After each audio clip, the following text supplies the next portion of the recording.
Hello everyone and welcome to part 2 of the Lilo and Stitch Iceberg. If you haven't seen part 1, you can check it out here. I'll also put a link to it in the description. Now in this video we're going to be talking about layers 5 and 6, as well as the bonus entries. Now prepare yourselves as we go lower into the abyss. This is a Disney movie, bro. The Pudge death theory refers to a fan theory involving Lilo and Pudge the fish. Lilo gives sandwiches to Pudge the fish because she believes that he controls the weather. It's sandwich day. Every Thursday I take Pudge the fish a peanut butter sandwich. The theory is that since Lilo believes that Pudge controls the weather, she doesn't want another event like her parents' death to happen again, so she feeds him sandwiches to appease him. It's actually pretty damn sad. Disney's Stitch Jam, or just Stitch DS in Japan, was a Nintendo DS video game adapted from the Stitch anime. It's a rhythm game starring several experiments from the series as well as other characters. Now, I'm gonna be honest, I played the hell out of this game. I also played the hell out of its sequel, which I believe was only released in Japan. It's called Motto Stitch DS Rhythm Rakugaki Daisakusen, which basically translates to More Stitch DS Rhythm Drawing Adventure. They're a lot of fun, and although the original copies are a little hard to come by, there are other methods. Tantalog is the language that Stitch and the other experiments use. Its alphabet can be seen in various media. Stitch and the Samurai is a manga where Stitch is sent back in time to feudal Japan and befriends a samurai who looks oddly familiar. Interestingly, it's an alternate what-if story of the first movie, so he never meets Lilo in this universe. Leroy never had an official designation that was canon until 2020, and technically not in English until 2021. Leroy was referred to as Experiment 629 in this side story for Stitch and the Samurai, first in the Japanese release, then in the English release a year later. So now he is officially designated as 629. Fans were calling him that before it was made canon, though. According to Jess Winfield, the experiment Tickle Tummy was designed by a fan for a contest. The contest in question was hosted by the British Disney television block Diggin' It. I think it's like the British equivalent of Disney Channel. Fans of the TV series would send in their designs of their own original experiments, and the winner would become canon. Experiment 628 has never canonically been seen. The pod does show up in Lilo and Stitch the series, however, he never actually leaves it. Experiment 621 is one of Jumba's experiments, who has only appeared one time in Disney's Stitch Experiment 626, the video game. His ability is rapid mutation through absorbing the DNA of others. He was never seen outside of the video game, but Leroy and Stitch does state that Experiment 621 is called Chop Suey. All prominent fan art continue to portray 621 with design from the video game, and usually refer to him as Chop Suey. The first movie was pitched with a concept booklet that shows a rough image of the story. Some notable differences include Jumba's design and occupation. He's a bounty hunter instead of a mad scientist. Stitch actually tries to escape Lilo's house early on, but fails and comes back. Stitch is a lot more initially sadistic in this version. Stitch's gang shows up to rescue him after he's shot by Jumba. Stitch intends to invade Earth with a robot army and ends up destroying the town with them, the town that Lilo lives in. Lilo is kidnapped by a member of Stitch's gang instead of Gantu, and the final act is basically the same as the final cut, with Stitch rescuing Lilo and being allowed to remain on Earth by the Galactic Council. Kone Jameson was a character from the series who acted as a love interest to Lilo. According to some posts, he was inserted into the show by executives, and the staff hated him, but these posts are now lost. Jumba has some unnumbered experiments, those being Tippy, Dark End, Skunkuna, as well as all of the Chinese experiments. Dark End and Skunkuna are from the anime series. They were not created by Jumba, and therefore don't have his numbering scheme. Experiment 700 isn't technically one creature, it's multiple creatures. They're scorpion-like creatures that are the enemies in the video game. Now, the game itself isn't canon, but then again, none of these unnamed experiments are in any technically canon media. The Chinese experiments were created by Jumba in the series Stitch and I, and are also not considered in the numbering system. Tippy was created by Jumba as a gift for Lilo in the comic A Family Affair, but she was never given a number. So basically, again, none of them are canon. There are quite a few unnamed experiments that appear in media, whether it be video games, TV shows, comics, what have you. YARPFan made a collage of all of them, so here they are. Basically, they're all green, and they look like Stitch, unless it's this guy who looks like a little lizard, or this thing. In the closing credits of Leroy and Stitch, you can see several experiments named that have never been given official canon appearances. Maybe some of them are the previously mentioned experiments. Jess Winfield has stated that pod colors were originally intended to correspond to the series in this forum post here.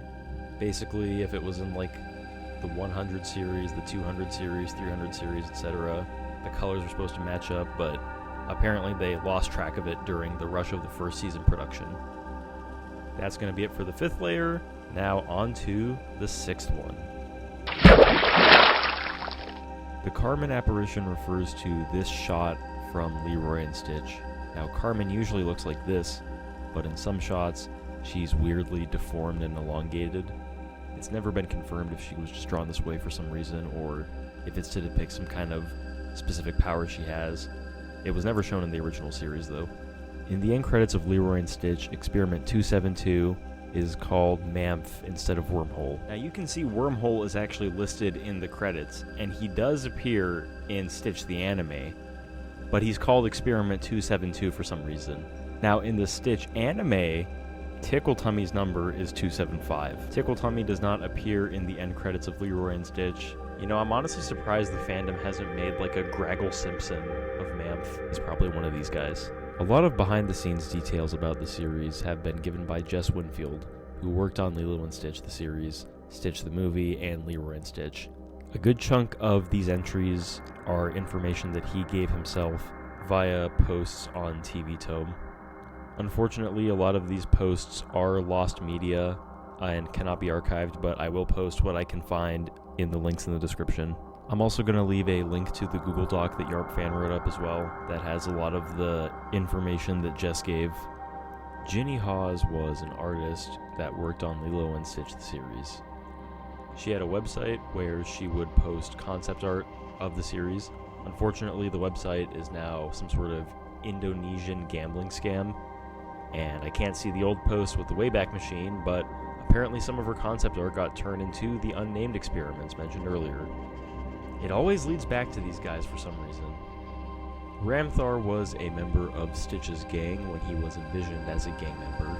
He kidnaps Lilo in the original concept book. Later, he was turned into a bounty hunter named Chugag, who actually made it to an early draft of the infamous 747 sequence, before he was turned into a Galactic Federation officer and renamed to Gantu. Reuben was originally blue. He was changed to yellow to distinguish him from Stitch. There was going to be a Lord of the Rings parody episode, but it was cancelled because of copyright reasons. This episode would have starred Experiment 400, also known as Precious. You know, because Gollum. We've learned that the movie trailer that was torched Sunday in Haleiwa was worth $200,000. It was filled with costumes to be used for the first 3 weeks of filming. Investigators say the fire was set on purpose, but so far authorities have mentioned no suspect or motive. Fire is reminiscent of a much larger 1991 blaze that sent chills through Hawaii's then-fledgling film industry. Approximately $200,000 in damage occurred, but nobody was harmed. The trailer contained costumes that would have been used for the first 3 weeks of filming. The fire also caused filming to be delayed indefinitely. The Honolulu Police Department classified it as a first-degree arson and opened an investigation in response. In the live-action remake, David was originally going to be played by Kahiao Machado. He was replaced by Kaipo Dudois after a Spotify playlist and an Instagram post containing racial slurs were found on his accounts. And I mean, like, come on, you're literally going to get an acting job with Disney, and you didn't think to look over your social media profile and maybe scrub some of the edgier things you posted on there? I mean, come on, dude. In the Chinese Stitch Now iOS game, there were 2 experiments that had not been seen elsewhere. These experiments were given multiple numbers. One set of numbers they were given is that the green one was given the number 015, and the yellow one was given the number 023. Unfortunately, these numbers mean nothing. They're not any of Jumba's experiments. They're just aliens with numbers for names for some reason. In Leroy and Stitch, the experiment 564 in the end credits is given the name Lot's wife. Now, in the Bible, in the story of Sodom and Gomorrah, after Sodom and Gomorrah is destroyed, Lot's wife escapes with him, but she's turned into a pillar of salt by God after looking back when she's told by the angels not to. So you would think there's some kind of salt pillar experiment going around, but in some of the other versions of this film, like in DVDs, the name is written as Lotus Wife. So, is it like a flower? Or is it salt? Or is it both? Alright, so I tried to Google it to look it up and see, and there's actually two different versions of both depicted through fan art, so I guess they're both canon for now, or fanon or whatever. Stitch's original design. I'm just going to show this TikTok by Chris Sanders, the creator and voice actor for Stitch. I guarantee you know who this is. I drew him in 1981 for a story I was writing about a little orphaned monster. At the time, I couldn't make that story work, so I shelved it. 17 years later, as I was finishing work on Mulan, I was asked if there was anything I wanted to develop, and I remembered that old story and creature. This is the next drawing I made of him. Now you're probably wondering why he looks like that. Well, there actually is a reason for that. Stitch was originally conceptualized as this monster who enjoyed his solitude in a forest, kind of like Shrek. Chris Sanders ended up scrapping the idea and then revisited it later after Mulan released. 17 years prior to me even pitching Lilo and Stitch, I wanted to do a children's book about this little creature that lived in a forest. It was a bit of a monster with no real explanation as to where it came from. It was all about how he found a way to belong. But after doing a couple of drawings, I realized the idea was going to be very difficult to squeeze down to, say, 24 pages, so I abandoned it. According to Chris Sanders, Tom Schumacher had this to say, "The animal world is, in a sense, already alien to us. Placing that alien in a human world would give the story a better contrast." Lilo and Stitch on the Game Boy Advance is a side-scrolling shooter where you play as Stitch trying to rescue Lilo from getting her blood harvested by an evil mosquito scientist. I am not making this up. They have been imprisoned by a giant mosquito. Death is strongly being implied right now. This game predates the TV show. This is the direction Lilo and Stitch was going to go. And it was beautiful. And that is going to be the final layer of the Lilo and Stitch iceberg. But we are far from done. After all, we still have to talk about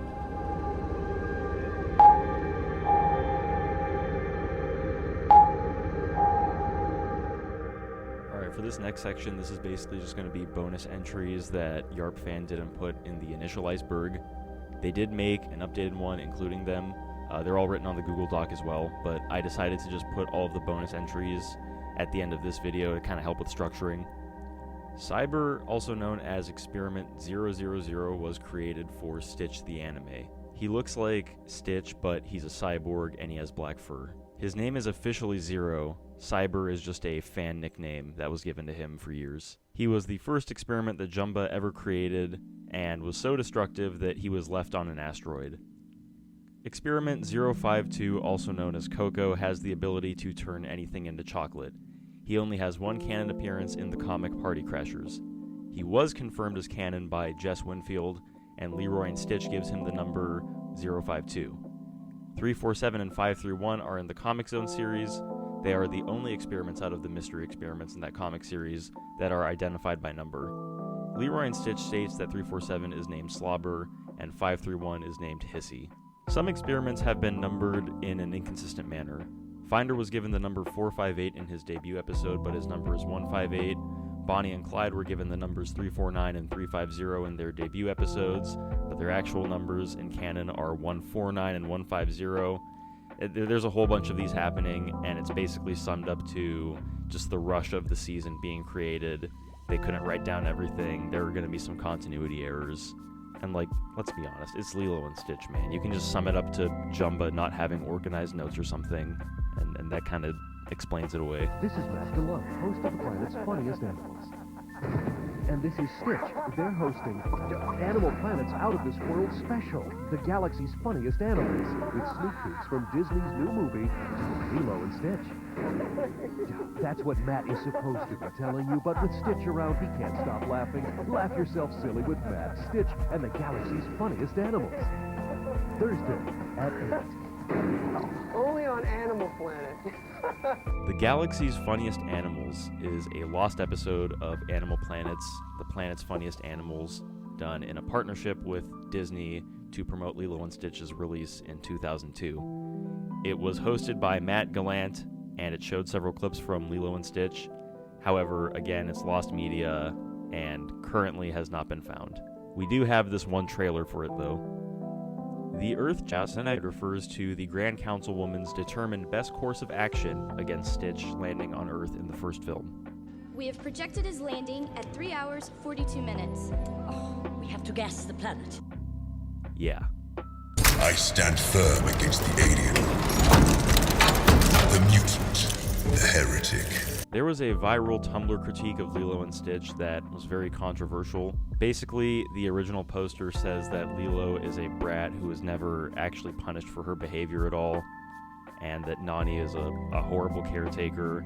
And a lot of people came to the defense of the movie and of the characters that the original poster called out and said that Lilo is 5 and Nani is, like, fresh out of college, so, like, yeah, they're not going to be perfect, but she does have a family, and everyone is actively trying to get better. That's the whole point of the story. It's about trying to better yourself through actions. Also, I'm sorry, but the original poster is acting like Nani is, like, abusive. She's literally not. They both, like, reconcile and talk things over in the scene right after. Like, I don't know. This is a stupid post. Next entry. The Kids in the Hall was a Canadian comedy sketch troupe that also had a TV show of the same name. Kevin McDonald, the voice actor for Pleakley, was a member of the group. In the episode Fibber, he's reunited with his former Kids in the Hall castmates David Foley, Mark McKinney, Scott Thompson, and Bruce McCulloch. Disney's Stitch Experiment 626 was a video game that came out several months before the movie. It marks the only appearance of Experiment 621, later called Chop Suey, as well as Dr. Habitrail, who's notable for predating Hamsterville as the evil rodent villain. The 2024 Dynamite comic run of Lilo and Stitch features these villains called the Clusters who want to invade Earth as well as capture Stitch and use him as a weapon. Jumba's Chinese experiments are featured in Stitch and I. Jumba makes new experiments based on Chinese mythology. None of those mentioned experiments fall into his numbering system. The experiment Skunkuna debuted in Stitch the Anime. His only appearance was in the episode A Stinky Episode, which also featured Mr. Stenchy. Some fans thought that this experiment was Experiment 126, also known as Stank. However, this theory is not canon. Skunkuna was not created by Jumba and was instead created by Hamsterville, therefore falling outside of Jumba's numbering system. This was confirmed later by Jess Winfield. The dub of the anime, the English dub, has also changed numbers and names as well. Experiment 021, known as Twang in the Japanese dub, is referred to as Experiment 145, as well as Bragg in the English dub.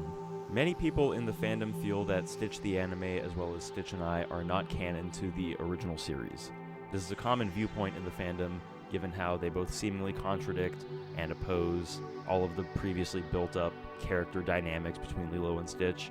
Also, I'm like 90% sure they are canonically in an alternate timeline, along with Stitch and the Samurai. Jess Winfield has stated that Chris Sanders originally intended for Stitch to be called Experiment 666 before it was changed to Experiment 626 for obvious reasons. Stitch's number still is technically 666 though, because it's 6 and then 2 6s. There was a controversy about some art being sold on the official Disney Store website that turned out to be plagiarized fan art. Disney would eventually remove the print from the website. However, this is not the first time there's been a controversy with them selling plagiarized fan art. In the group shots of Leroy and Stitch, including the group photo at the end, Several experiments are seen frowning despite the positive circumstances. This seems to be a result of expressions getting copy-pasted across various models. Speaking of the final group photo of Leroy and Stitch, several experiments are missing from the shot. These include Shrink, Colonel, Gotchu, Pokey, Forehead, French Fry, Zop, Mary, Skip, Stamen, Mulch, Squeak, Fudgy, Snafu, Bugby, No Socks, Retro, Poxy, Shush, Bell, Sproing, Ace, Wishy-Washy, Tickle Tummy, Lax, Morpholomew, Heckler, Manners, Plute, Huggo, Rapper, Digger, Blowhard, Derek, Whoops, Sinker, and Zap. Oh my god, that's a lot of names. There are a couple of unidentified experiments in the shot as well, and some of the aforementioned experiments do appear in the movie, but just not in the final shot. There are quite a few film references made throughout the series. The episode 627 references Shaft, the episode Slugger references Apocalypse Now, the episode Dupe references Ghostbusters, and the episode Spooky references Gone with the Wind. Hey, I brought you some pizza in case you were hungry. I'll just put it here in case you... Are you ready for my bedtime story? Once upon a time, there was a bear, and his name was Toaster. He was friendly, but he smelled bad. Not even skunks would let him visit, because they could not stand his bad smell. Toaster cried, because his only friends were rocks and fish. One day, a princess heard him crying and decided to bring him special soap so he could have friends again. But she lives far away now, and Toaster doesn't have his soap yet, so he still smells bad. He's so sorry he smells bad. There's a deleted scene of Nani reading Lilo a bedtime story. It was cut after test audiences kept mistaking Nani for Lilo's mother. In Stitch and I, there's a character that appears named Scratch, who pretends to be Stitch's brother. He's not actually Stitch's brother or even an experiment. He's an alien that looks like an experiment. June 26th is considered Stitch Day because it's 6/26. Disney has also embraced it as 626 Day and has released new merch around the same time. Now, on June 26th of 2015, the Supreme Court made a ruling on Obergefell versus Hodges and legalized gay marriage. The openly gay co-writer and co-director of the original film, Dean DeBlois, shared on his Twitter account a drawing of Stitch waving a pride flag, as well as Scrump with a logo of the Human Rights Campaign. No One True Place refers to the premise of the series being about finding a one true place for all of Jumba's experiments. There are several who we just never see again in any media, and it's assumed that they never found their one true place. The Evil theory refers to a nickname given to Experiment 627. People call him Evil because he can only say the word evil. This nickname has never been canonized. Agent Stitch is a children's detective book series starring Stitch. Lilo's Library is an Instagram account run by Troy the Art Boy, where they draw all of the undesigned experiments and show what they would look like with some extra details. On their personal account, they have these really cool Pokemon experiment designs. It's really sick. And that is going to do it for the Lilo and Stitch Iceberg. Thank you guys all for joining me in this series. I had a lot of fun making it. I'm probably going to make more of these videos, but I'm probably going to do a gaming related thing for the next one, but I'll definitely be going into more of this kind of long form content, as I really enjoy researching and going into these topics. That is pretty much all I have to say for this. Thank you guys again for watching. Make sure to subscribe if you haven't, and I will see you all in the next video.